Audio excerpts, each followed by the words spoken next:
In the summer of 1817, crews with picks and wheelbarrows started digging a ditch across the state of New York. By hand, 363 miles of it, through forests, swamps, and solid rock, climbing 568 feet in elevation along the way. Almost everyone who understood the scale of it thought they were watching a slow-motion disaster. Thomas Jefferson had read the proposal and called it little short of madness. The country had no canal engineers. Nothing close to this had ever been attempted on American soil.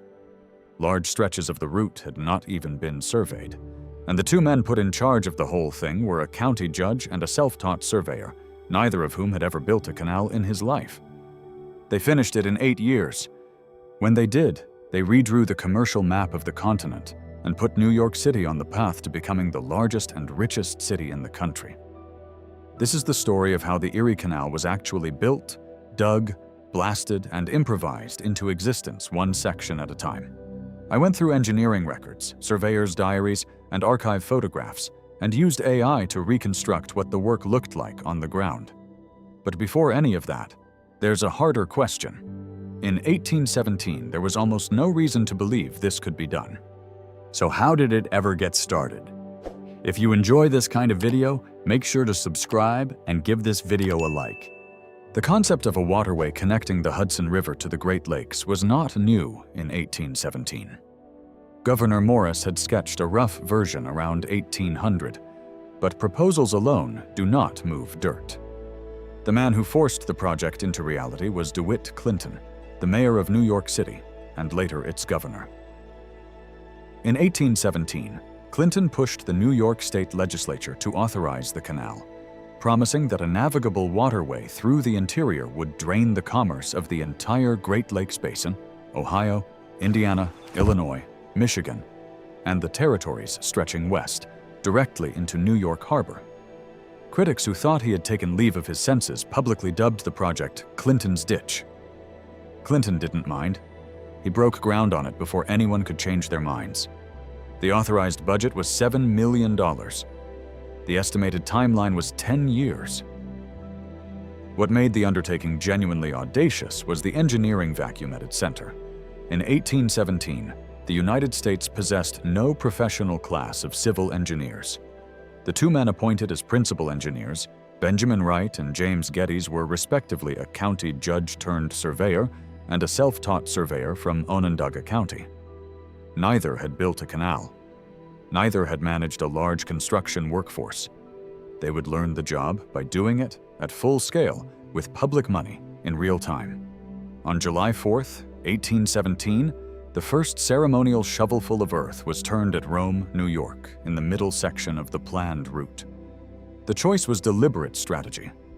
The central stretch, running roughly from Rome west to Salina, near present-day Syracuse, was the flattest and least technically demanding section on the entire route. Clinton and his engineers wanted to demonstrate visible progress quickly, generate toll revenue to quiet skeptics in Albany, and train a functional workforce before tackling harder terrain at the western and eastern ends. What building a canal meant in 1817 was almost entirely manual. The standard method: men with picks broke the earth. Others with shovels loaded wooden wheelbarrows. Others wheeled to the embankment and dumped. Horses and oxen pulled the heavier earth scrapers and hauled stone.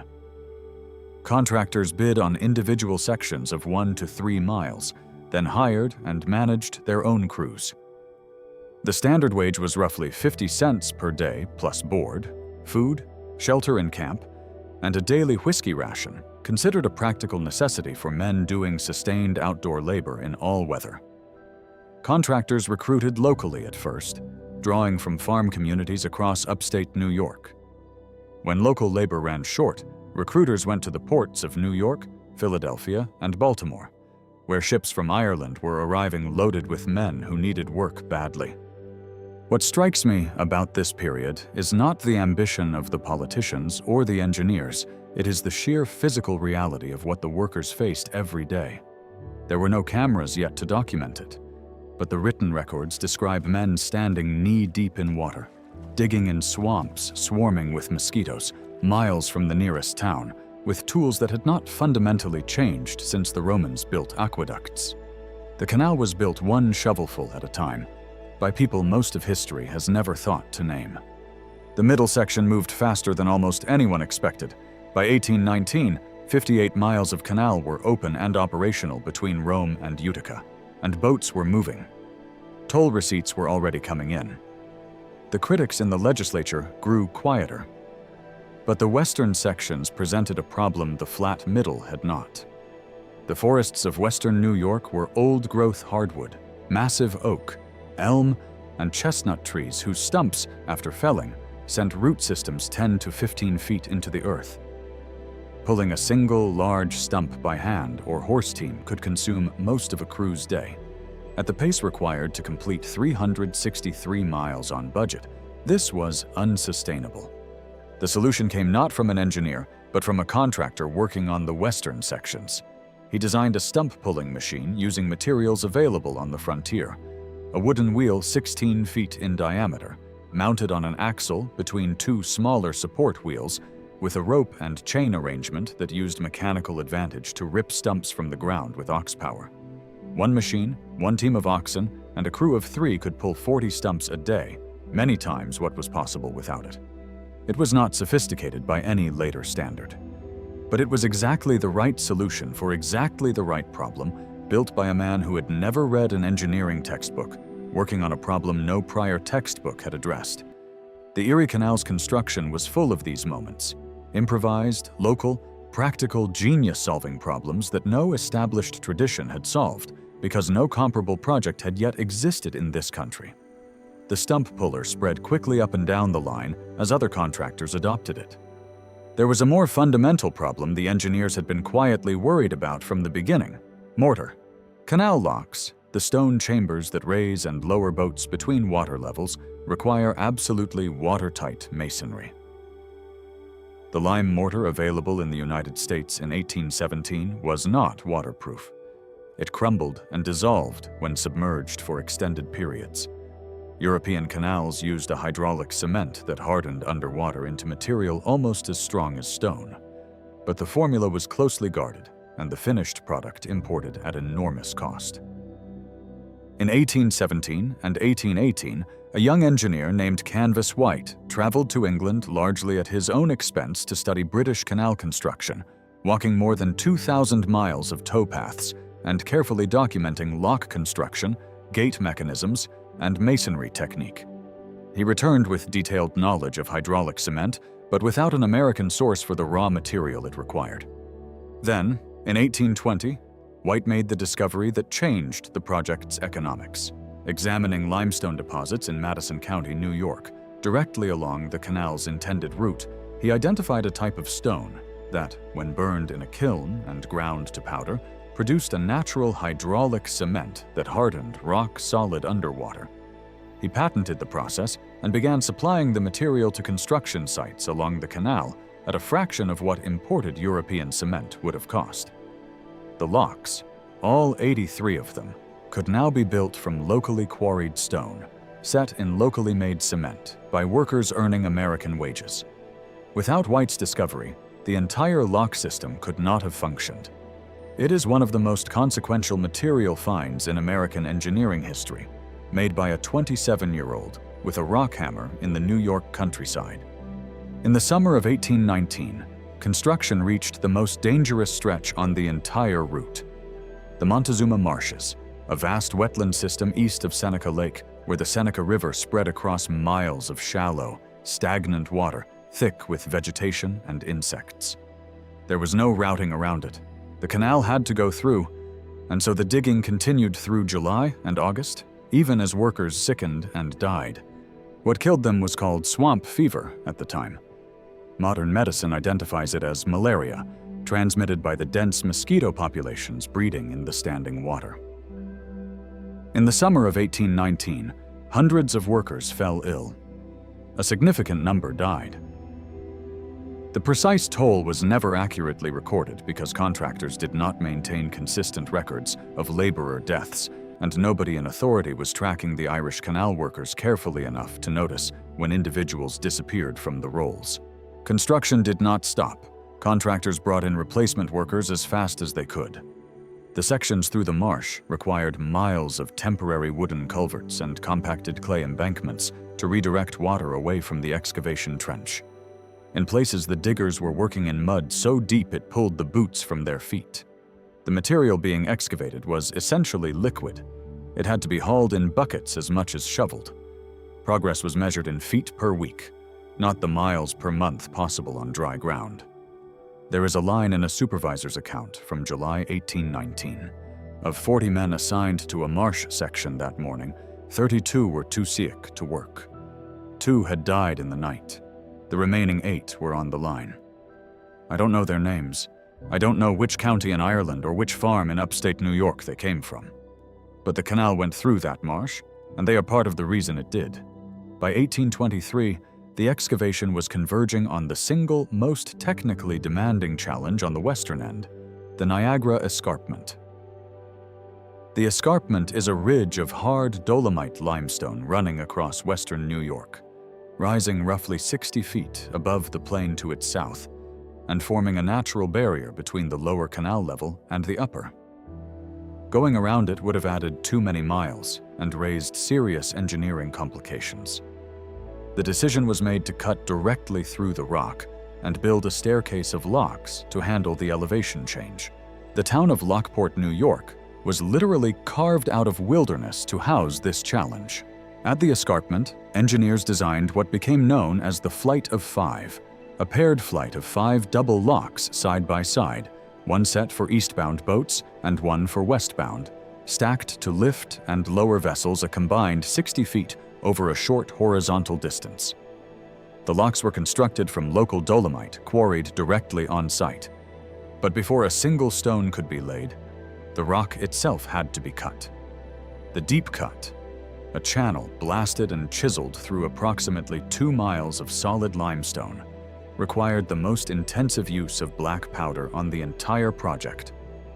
Workers drilled holes by hand using iron bits and sledgehammers, packed them with charges, blasted, cleared the rubble by wheelbarrow and horse cart, and drilled again. The technique was refined continuously. Longer holes, larger charges, improved sequencing borrowed from mining practice. Rubble from the deep cut was reused as embankment material elsewhere on the canal. When completed, the 5 locks at Lockport were considered one of the engineering wonders of the young nation. Visitors made special trips to watch canal boats lifted 60 feet through stone chambers, filling with rushing water. The locks used Canvas White's hydraulic cement throughout. They have been in continuous operation, in one form or another, for 200 years. What stays with me about Lockport is the physical material, the actual hand-dressed stone, still holding water after 2 centuries. There are no cranes in any of the construction accounts, no steam power for the excavation. The deep cut was made by men drilling rock with iron and hitting it with hammers, and the Flight of 5 was laid by masons on wooden scaffolding on a firm deadline. They finished on schedule. Across the 8 years of construction, an estimated 50,000 men worked on the Erie Canal at various points along its length. The labor force was never centrally organized. It operated through a system of private contractors, each responsible for 1 to 3 miles of canal, who hired their own crews, managed their own camps, and were paid by the Canal Commission on completion of each section to specified standards. The result was a patchwork. Local New York farmers working seasonally, Irish immigrants settling into the canal corridor as the line advanced westward, some free black workers in the eastern sections near Albany, and a shifting mass of itinerant laborers who followed construction work across the state. The Irish came in increasing numbers after 1819, many fleeing the poverty of Connaught and Munster. Most had no canal building experience, but they had the capacity for sustained hard labor and, over time, developed genuine expertise at excavation, blasting, and masonry. They would go on to build the railroads that eventually made the Erie Canal's commercial model obsolete. Conditions along the line depended almost entirely on the individual contractor. Injury was a constant, blasting accidents, trench collapses, equipment failures. Workers who died or were permanently disabled had no recourse. There was no compensation system, no inspection regime, no consistent record-keeping for the men at the bottom of the labor hierarchy. What held the workforce together, despite everything, was the wage. For Irish immigrants arriving in America with nothing, 50 cents a day plus board was a foothold. Harsh, seasonal, physically destructive, but real. Many settled along the completed canal route and stayed. The towns that grew up around the construction camps became their permanent communities. The canal was officially declared complete and opened to navigation on October 26, 1825. A flotilla of decorated boats assembled at Buffalo, led by a canal packet boat called the Seneca Chief, carrying Governor DeWitt Clinton and 2 kegs filled with water drawn directly from Lake Erie. The procession traveled the full route over 9 days, received at each major town with ceremonies and cannon salutes. To mark the departure from Buffalo, a sequence of cannons positioned at intervals along the entire length of the canal fired in relay, an early form of long-distance signal transmission. The sound of the departure gun at Buffalo reached New York Harbor in 81 minutes. Transmitted by cannon shot the full distance. In New York Harbor, Clinton poured the 2 kegs of Lake Erie water into the Atlantic Ocean. He called the ceremony the Wedding of the Waters. The phrase was theatrical, but accurate. The Great Lakes, the largest freshwater system on Earth, holding roughly 20% of the world's surface freshwater, were now connected to the ocean by a continuous navigable waterway. The effect on commerce was measurable within months. Before the canal, shipping a ton of freight from Buffalo to New York City cost between $100 and $120 and took weeks of overland hauling. By 1826, the Erie Canal had reduced that cost to under $10 per ton and cut travel time to 8 days. Within a decade, the canal was carrying more cargo annually than the entire Mississippi River system. New York City's population, roughly comparable to Philadelphia's in 1820, surged permanently ahead. By the 1840s, it was the largest city in the United States by a widening margin. The canal did not cause that transformation alone, but it was the infrastructure that made it structurally inevitable. What the Erie Canal built in those 8 years cannot be measured in water tonnage or annual toll receipts. It was the proof, the first proof, at continental scale, that Americans could undertake large infrastructure engineering without formal training, without foreign expertise, and without precedent, and succeed. The contractor system, the on-site invention of the stump puller, the discovery of hydraulic cement in the local rock, the improvised drilling technique at Lockport. All of it became the template for the railroad construction wave that swept the country a decade later, built by many of the same men using the same methods. It was the towns, Utica, Rome, Syracuse, Rochester, Buffalo, that rose from scattered settlements into real cities because a canal ran through them and connected them to world markets they could never have reached before. It was the farms of Ohio and Indiana that became commercially viable because their grain could move east cheaply enough to compete. And it was the people. The Irish workers who died in the Montezuma Marshes without anyone recording their names, the contractor who built a stump puller out of wood and rope, Canvas White, who walked 2,000 miles through England so he could find the right stone in Madison County, the foremen who kept their crews on the line through the fever summers, the masons who dressed stone by hand at Lockport in the cold. The original canal was enlarged beginning in 1836, then rebuilt entirely as the New York State Barge Canal in the early 20th century, and eventually made largely obsolete by railroads and then by highways. Sections of the original cut are today a hiking trail, or a dry ditch, or a quiet stretch of water with no visible sign of what it cost to make. But those 8 years reshaped the American continent permanently. New York became New York because of that ditch. The Midwest opened because of that ditch. The country the United States became, continental, commercially integrated, connected from the Atlantic to the frontier, was built in part by 50,000 men with picks and wheelbarrows who dug 363 miles of canal through forests, swamps, and solid rock, and finished it 8 years after everyone who knew better had called it madness. If that caught your attention, hit subscribe and give the video a like. And let me know in the comments, what construction project, city, or industrial era do you want me to cover next? See you in the next video.